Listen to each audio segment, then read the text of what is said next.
afternoon, everybody. This is Friday, June 22nd, and this is the Delatory Law Show, the one-on-one show brought to you by Delatory Law. Delatory Law, primarily a criminal, family, and immigration law firm. You can reach us at 407-733-0640 or toll-free 888-585-9837. Lots happened since we last saw you. We did a quick tidbit from the national conference for AILA live in San Francisco. We just got back Tuesday, really. Tuesday was our first full day in the office. Had a great time in San Francisco, but tired, very, very tired. We did so many classes in a variety of different topics, including family-based immigration, investor and employment-based immigration, removal proceedings and deportation, and a lot of information.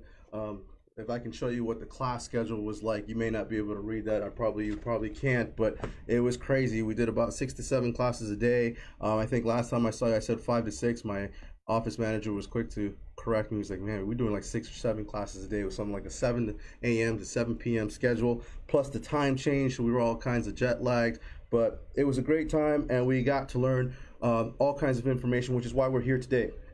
A quick note about today's show. We might cover some topics that are pretty controversial. I ask everybody, if you're going to comment, please be very respectful in the comment section, and remember to do that. Okay, I'm going to start out with student and exchange visas. Student exchange visas F, J, and M. Okay, policy memo issued May 10, 2018 by USCIS is basically going to change the time or the calculation of time for what's called unlawful presence.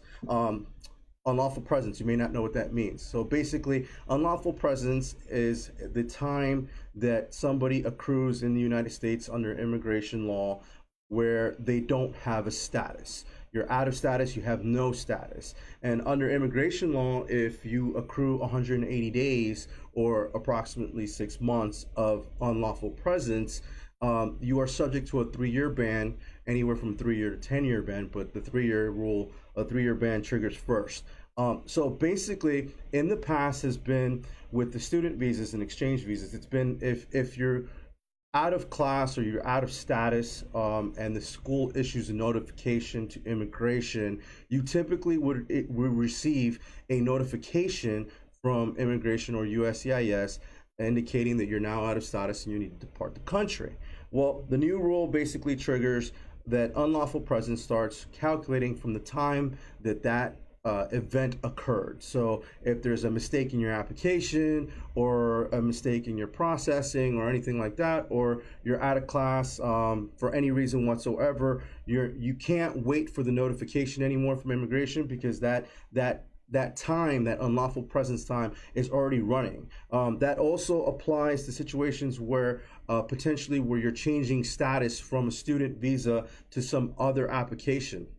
If the other application is pending, theoretically you have status, but if for any reason that application is not approved, and coupled with the fact that you jumped out of status on your student visa, then you're potentially out of status and the unlawful time accrues. Don't do that. Avoid that. If you have friends and family that are here on a student visa, please make sure that they're aware of these changes in the rules. The rules take effect August 2018. Also, in the employment-based and investor categories, we have changes forthcoming as well, particularly the number of H-2B or non-agricultural laborers.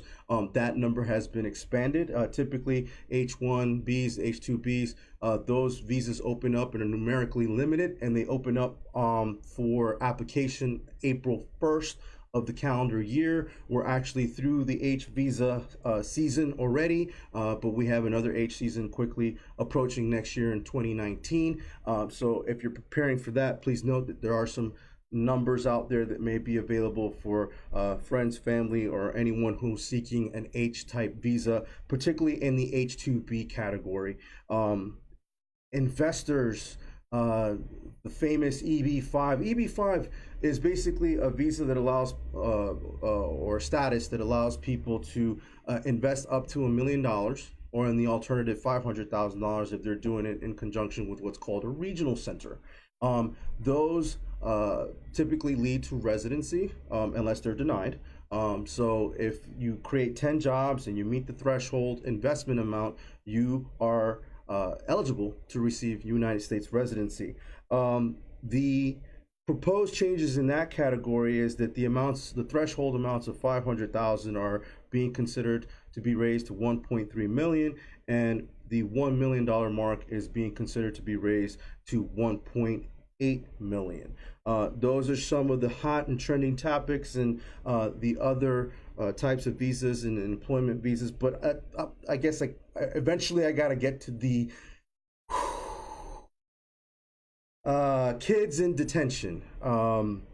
I think that with respect to whether you're Republican, Democrat, Independent, no party affiliation, I think that morally that issue should bother you, right? However, the debate, the policy debate, is that there's a lot of finger pointing going around because technically these policies go back to the pre-Trump era. Pre-Trump era. To be fair, that is in a lot of respect accurate. There's a statute that permits the detention of people who are seeking unlawful entry or who are unlawfully present in the United States, and that is accurate. And there's also case law that is subject to debate, but that dates back to 1993, a case called Flores versus Reno. It was back during the Bill Clinton era. That's also a case that's at issue. So a lot of debate this week on this issue in the social media and Facebook. I personally debated the issue with multiple people, and it got nasty. Let me be frank, it got nasty, and I'm kind of removing myself from that process because unless we can have, like I said earlier in the beginning of the show, if you can't have a respectful debate on the issue, then don't debate it. Because, just frankly, if you're going to start taking it too personally, don't discuss it, because we're not here to discuss the politics of it. We're here to discuss the law. So let's talk about the law and some of the things that have occurred over the last week. Well, first of all, before I jump into that, there was a Supreme Court ruling this week.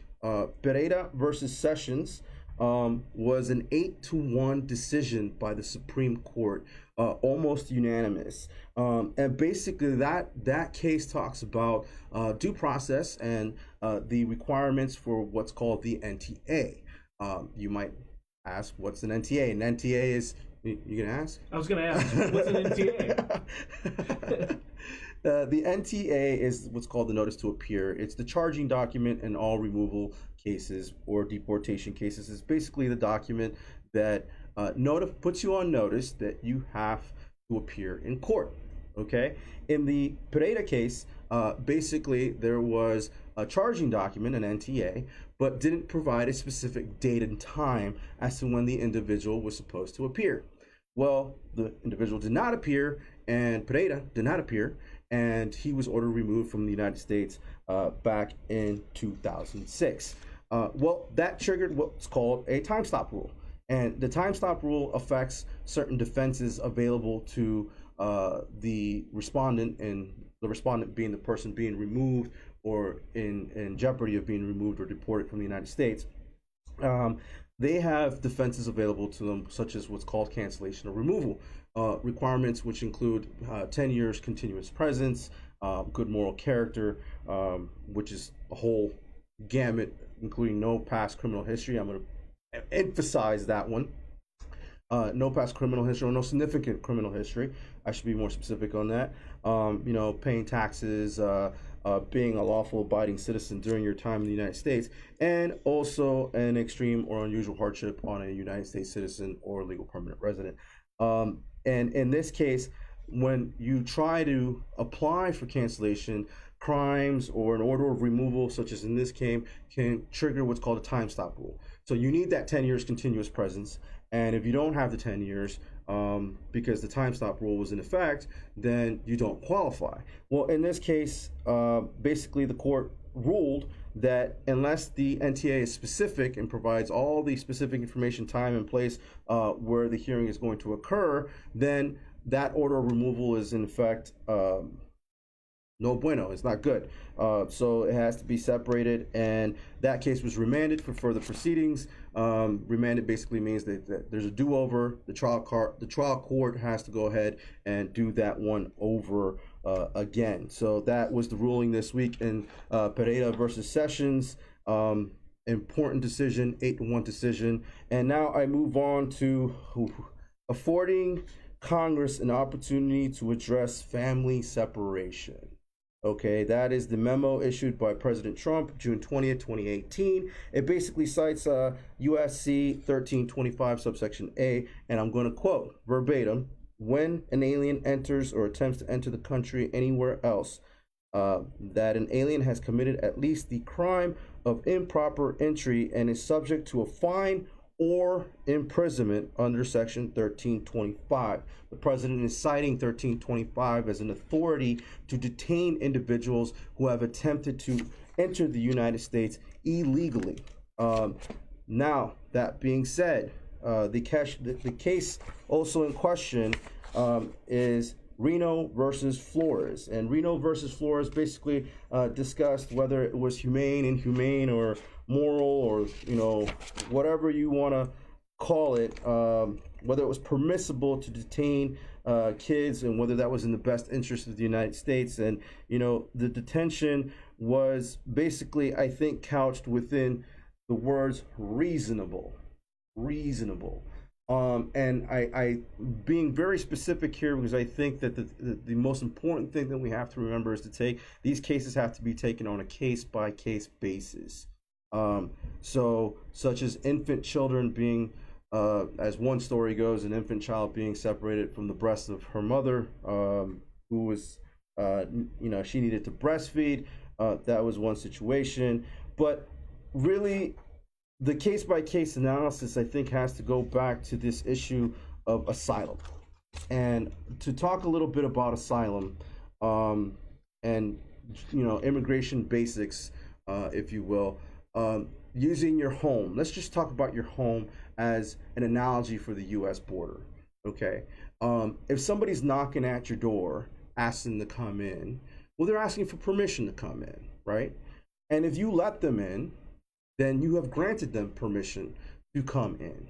Okay. Likewise, using your home and the border as an analogy, if they're trying to break in through the window, well, we all agree that would be an unlawful entry and technically potentially a burglary, depending on what their intentions in as they're breaking into your house. Well, that's a crime. And according to immigration law, illegal entry into the United States is a crime. That's the law. And that's one of the debates is to whether we are seeking that the law be enforced or not be enforced. But let's get back to this issue of asylum. On asylum cases, an individual is knocking at the door at a port of entry or on the border with an immigration officer saying, "Hello, my name is John Doe, and I am seeking asylum in the United States." And that process, which has been recognized by the United Nations, the next process is what's called a credible fear interview. And that credible fear interview is then what determines if that person, on the face of their case, is eligible to apply for asylum. And if they are then granted 1 year and a day, so 366 days, to actually file their asylum application, and are typically paroled into the United States, which begs the question, although there is some debatable legal authority, whether it was, who cares what administration it was, whether the law is right or wrong, whether it needs to be addressed by Congress. These are all issues for the government to take up and the lawmakers to take up. But if we're talking about the issue of asylum specifically, they are knocking on the door saying, "Hey, will you let me in? I'm trying to escape some guy chasing me down the street. Will you let me in?" That guy down the street being the persecution or the that aspect that they're trying to escape from their home country. So that is not an unlawful entry. And individuals that are seeking asylum should not be subject to detention pursuant to the statute that the president is citing under his authority, and there shouldn't be a need to separate families in those cases. Now, not all cases are the same, and I think some of the policy debate out there is as to whether a lot of these individuals are coming to the border and lying and saying that they're seeking asylum and making up a story in order to seek entry into the United States. Whether that's true, false, I don't have any accurate statistics to give you here today, but I'm sure that there are many cases where people have fraudulently applied for asylum. But note that the risk in fraudulently applying for asylum is a lifetime ban from the United States. So there is another law in place that is supposed to protect the U.S. government and the immigration process, that if your case is found to be fraudulent, then you are subject to a lifetime ban and can never apply for anything ever again, according to U.S. immigration law. So there it is. Those are the aspects that we're looking at. Those are the aspects that are being debated. I hope that I've provided some insight and valuable information. If you have a family member that's seeking asylum or needs help with an asylum application, please contact us. Student visas, investor visas, employment-based visas. We do all this work here at Delatour Law. This is the one-on-one show brought to you by Delatour Law. You can reach us at 1-888-585-9837 or locally 407-733-0640. We're located right here at the heart of downtown Orlando, 135 West Central Boulevard, Orlando, Florida 32801. That's Suite 445. And don't forget, we got the Cuban American Cafe right downstairs, which reopens July 3rd. So if you want to come see me and have a cup of Cuban coffee, grab a bite, we can talk about that. And stay tuned for next week's show. We're probably going to do a legislative update. There are some House bills that are discussing this very hot topic of immigration, including effects on family-based immigration, effects on NAFTA. From a policy perspective, is NAFTA coming to an end? Will that be an end of TN visas, which are for Mexican nationals and Canadian nationals under the NAFTA treaty? Will that be coming to an end?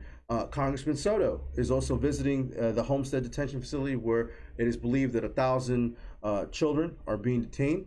So we'll looking forward to providing updates on all this and more. And again, excuse me, had a heavy lunch. And again, if you are seeking any help with immigration whatsoever, give us a call here at Delatour Law, delatourlaw.com. See you next week.